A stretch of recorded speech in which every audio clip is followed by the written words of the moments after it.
Thanks for being with us on this Tuesday night. I'm Rob Nelson. And I'm Ashley Katz in for Marnie. We begin with the president's new goal to get 70% of Americans at least one dose of the coronavirus vaccine by the 4th of July. It comes as the White House develops a plan to speed up vaccinations among the younger population as soon as the FDA authorizes the Pfizer vaccine for kids aged 12 to 15. That approval could come as soon as next week. NewsNation's Joe Khalil is live from Washington, D.C. And Joe, this all comes as demand for vaccines drops nationwide.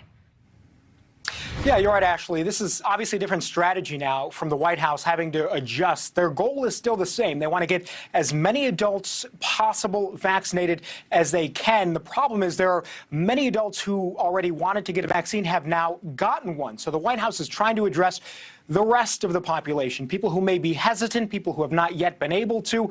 And that also includes now a younger pool of people, maybe even kids as young as 12. Good afternoon. A new target for the Biden administration, 70% of adults getting a vaccine by the 4th of July. And moving to vaccinate kids ages 12 to 15 as soon as the FDA gives its approval. My hope is that if the vaccine is authorized, parents will take advantage of it and get their kids vaccinated. President Biden says his administration's prepared to act immediately if, as expected, the FDA approves Pfizer's vaccine next week for children as young as 12. The pharmaceutical giant's clinical trial suggests their shots are as effective on young teens as they are on adults. Just one part of what President Biden calls a new phase in the vaccination effort. You'll soon be able to get vaccinated without an appointment at the vast majority of our 40,000 pharmacy locations across the country. President Biden says the administration will direct pharmacy chains to offer walk-in vaccinations and provide hundreds of millions of dollars to states and community groups to educate the public and combat vaccine hesitancy. This is your choice. It's life and death.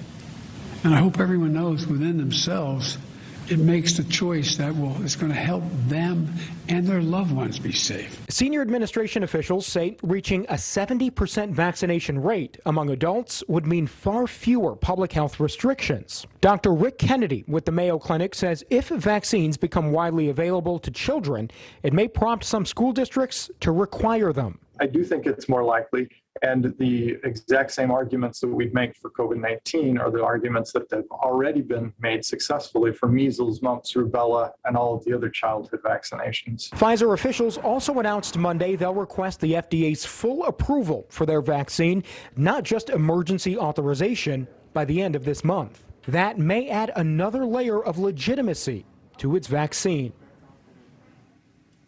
And to be clear, so far, we haven't seen any major school districts say they're going to be requiring the vaccine for students to come back to in-person learning. However, that's something that we may see later on in the process after the FDA likely gives its approval. We'll be watching certainly around the country how states handle that and how certain individual school districts handle that question as well. Reporting live tonight in Washington, D.C., Joe Khalil, NewsNation.